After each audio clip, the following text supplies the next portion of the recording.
이동거리와 변이 강의 시작하겠습니다. 자, 우리의 오늘 강의 목적은요, 이동거리랑 변이의 차이점에 대해서 하는 겁니다. 자, 이동거리의 정의는 실제 물체가 이동한 경로 있죠. 이 경로를 따라서 어떻게 자를 대고 측정한 거리를 이야기합니다. 자, 그래서 여러분들이 지나가는 경로를 자로 차근차근 재서 다 더하면 이동거리를 구할 수 있겠죠. 그 다음에 새로운 물리량을 배웠으니까 제일 중요한 거는 단위를 알아야 됩니다.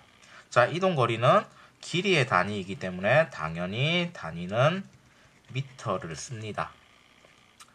자, 그 다음에 변이인데요. 변이. 좀 말이 생소한데 영어로 하면은 변이는 displacement입니다. 자, place라는 말은 위치라는 거잖아요. dis니까 변했다라는 거예요. 그래서 변이는 뭐의 약자이냐면요. 위치의 변화입니다. 자, 근데요. 위치의 변화니까 이렇습니다. 두 지점 사이에 아무리 이동 경로가 다양하더라도 결론적으로는 A 지점에서 B 지점으로 이동한 게 되죠. 그렇기 때문에 A 지점이 이렇게 있고 B 지점이 이렇게 있으면요. 자기 마음대로 이동할 수도 있습니다. 하지만은 결론적으로 A 지점에서 B 지점까지 이동을 했기 때문에 위치의 변화는 이 직선거리가 될 수밖에 없습니다.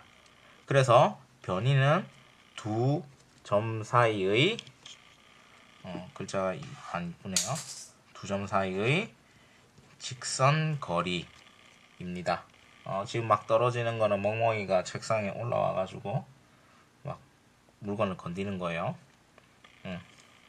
자, 그 다음에요. 변이는요. 위치의 변화이기 때문에 반드시 방향까지 표시해야 됩니다.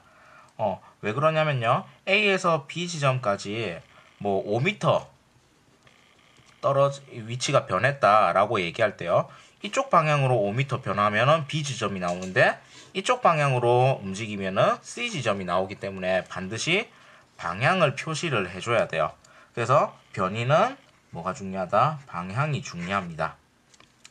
자, 변이 새로운 물리량 배웠으니까 단위도 알아야 되겠죠. 자, 단위는 마찬가지로 길이의 단위이기 때문에 미터입니다.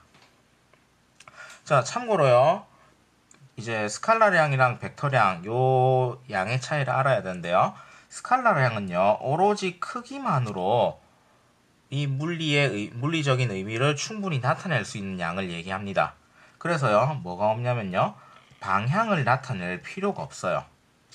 예를 들어서요. 뭐가 있냐면은 아까 우리가 했던 것처럼 길이. 단순한 길이에요. 그 다음에 질량 이런 것들. 몸무게가 북쪽으로 50kg이다. 이런 말 안 쓰죠. 그 다음에 시간.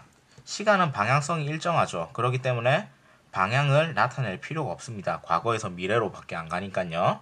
자, 그 다음에 온도 같은 경우도 어때요? 온도도 크기만으로 가능합니다. 근데 플러스 마이너스는 뭐냐? 기준점 0도씨를 기준으로 0도씨보다 높으면은 플러스 뭐 5도씨 이런 식으로 얘기하고요. 0도씨보다 낮으면 마이너스 5도씨이기 때문에 기준을 따라서 플러스 마이너스를 이제 얘기해 준 거기 때문에 방향성이랑은 상관이 없습니다. 자, 이어서 벡터량은요.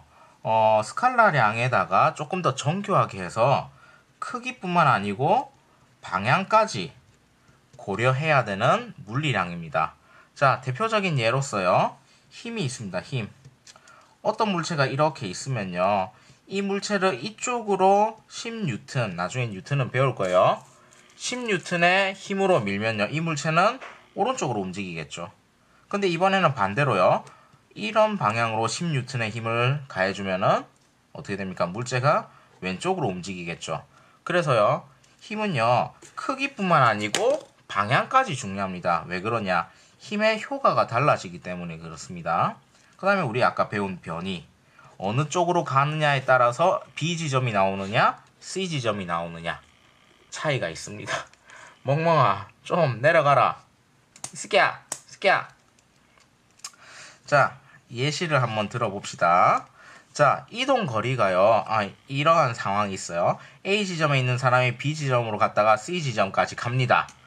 자, 그랬을 때요. 이동 거리는 실제 이 아이가 이동한 거리를 이동한 경로를 자를 통해 가지고 자를 재가지고 길이를 측정하는 거잖아요.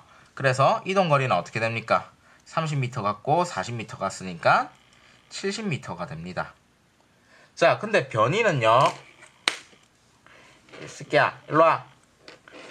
에이, 가만히 있어. 가만히 있어. 가만히 있어. 가만히 있어. 자, 변이는요. A 지점에서 B 지점을 갔다가 C 지점까지 갔으니까 결론적으로는 어떻습니까? A 지점에서 C 지점으로 위치가 변했죠. 그러면 어떻게 측정한다고요? A 지점에서 C 지점까지의 직선 거리를 측정합니다. 근데 얘가 어떻게 움직였습니까? 직각삼각형을 따라서 움직였죠. 그러니까 피타고라스 정리를 통해서 하면 되는데 그 크기는 어떻게 됩니까? 루트 30제곱 플러스 40제곱이죠. 자, 그런데 그러면 크기가 50m인 건 알겠는데 변이라는 거는 벡터량이죠. 벡터량이기 때문에 반드시 방향까지 나타내줘야 됩니다. 그러면 방향에 대한 정보는 어떻게 합니까? 여기에다가 각도기를 재가지고 측정하면 됩니다. 이 선을 기준으로 몇 도만큼 떨어져 있습니다 라고 하셔도 좋고요. 조금 더 고급의 수학을 쓰면요. 여러분들이 배운 삼각비를 통해서 나타낼 수 있습니다. 어떻게 하느냐? 요 각에 대해서 탄젠트 값을 구해줘요. 그래서 어떻게 됩니까? 이 각을 예를 들어서 시타라고 하면요. 이것의 탄젠트 값은 어떻게 됩니까? 탄젠트 시타는 밑변분의 높이니까 어떻게 됩니까? 3분의 4가 되겠죠. 그래서 이렇게 방향을 나타내주면 퍼펙트하게 나타내주는 겁니다. 자, 지금까지 이동거리랑 변이 얘기를 했고요. 자, 다음과 같은 초점 질문에 대해서 고민을 해주세요.